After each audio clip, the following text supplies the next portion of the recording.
Alright, we got the live TV Strikeforce card coming up. Shit. Where's my camera? Wait.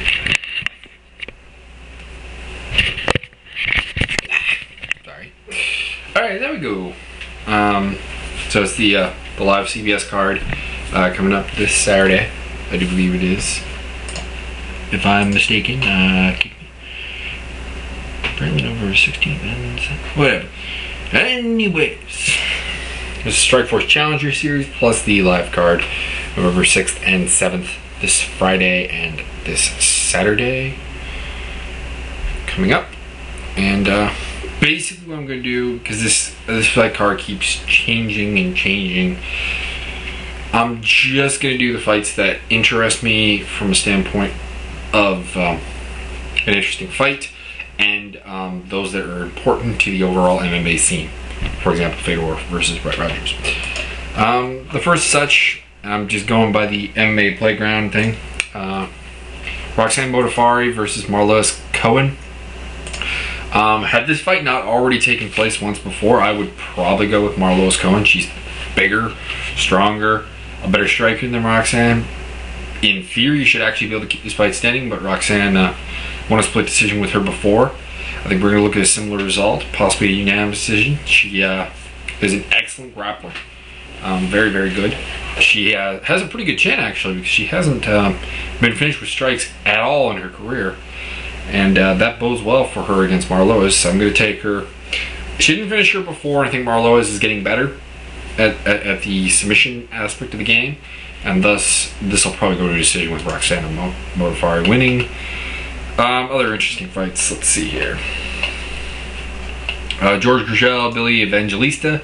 I'm going with Billy Evangelista, even though I think George is the better fighter. I think I've gone through this time and time again when it comes with George Gurgel fights. If he fights smart, he can win this fight, but he never does. He will probably stand with Billy Evangelista and lose the unanimous decision, because he does have a very good chin, but his striking is nowhere near the level of Billy Evangelista's.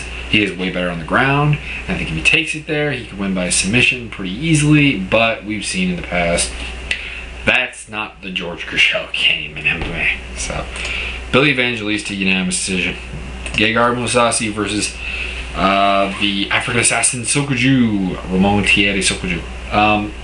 Basically what we're looking at here is Mousasi is the bigger fighter, the stronger fighter.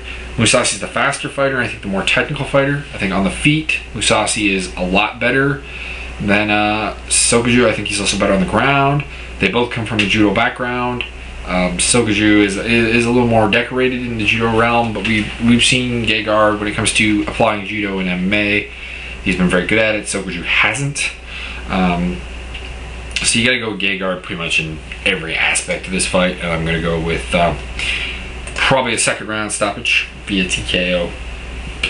That's my theory. This should be a title fight, but time restraints have prevented them from making it, because you have to free up an extra 10 minutes for the 4th and 5th round, even though I don't think there's a lot of worry about this going to a decision, because I mean, both of these guys are finisher fighters. Neither is what you would call a guy who's just going to do what it takes to win a decision. Both are looking for the stoppage. So I think they probably could have still made this into a 5-round fight. Perhaps the most interesting fight to me on the card is Antonio Silva versus Fabricio Verdum. When it boils down to it, Verdum is the better grappler. Obviously, there are very, very few heavyweights that I think compare with Verdum in terms of ground skill. In terms of pure BJJ, maybe in MMA he takes somewhat of a step back, but Junior Silva is huge. He is well-rounded. I think he's the better striker of the two. If he can keep the standing, I think he can win the fight. And I'm going to gamble on that. I'm going to say Bigfoot wins the unanimous decision. It's going to be a controversial pick, because I mean Verdum is an excellent fighter and the more proven of the two. But when you look at their skills, despite Verdum being a better BJJ guy, I think he's gonna have a hard time getting Silva down and controlling him. I think he's gonna have a hard time dealing with Silva's actually pretty good striking ability, and I think that's gonna do it. And of course, Verdum recently was finished by Junior Dos Santos and has kind of started to think of himself as a striker, which I think is going downhill for him, although he did look very impressive against Moicano. Brett Rogers versus Fedor. we get this fight in now because there's a lot to break down about it. It's obviously the most important fight on the card because it involves Fedor. Also involves the Strikeforce heavyweight title, I believe, or does it not? I honestly can't remember if it does or not. No, it is not a title fight, pardon me, because Alistair Overeem still has the belt. But Fedor, you know, people, I think, really underestimate Fedor. I think people look into the fight with Andrei Arlovski for both of these guys a little more than they perhaps should. When it comes down to it, Fedor probably has the better technical stand-up. Rogers is bigger, probably has the more power. But you look in the past, you know, Fedor's dealt with the bigger guy. He's dealt with the likes of Semi Schilt, who's a much better fighter. People always bring that Semi Schilt fight up as a negative on Fedor, which I've never fully understood. Because if you can beat Semi Schilt, who is a very big man, if you don't know him, he's one of the best kickboxers currently active. He's huge, 300 pounds or so, very tall, very strong, actually has a very good base in BJJ, which is something that a lot of people kind of forget when they think about the kickboxing of Semi Schilt. They look at that fight, they say, you know, Fedor couldn't finish him. You know what, a lot of guys can't finish Semi Schilt, and that's kind of all there is to it. When it comes down to it, Rogers does have a hope of winning this fight. It is by knockout. If he can become the first man to knock Fedor out, he may have the power to do that. I don't know. Fedor did, you know, get stunned a little bit by Arlovski, and I think Rogers does have the spirit power to Arlovski. But I've always had a hard time picking a guy based on puncher's chance, which is really what this is. I think I challenge anyone to break this fight down in a way that gives Brett Rogers anything more than a puncher's chance, that gives Brett Rogers some technical advantage over Fedor, because I don't think he has one. He's a big, I don't want to say brawler type, even though he is, but he's a technical brawler, if there is such a thing.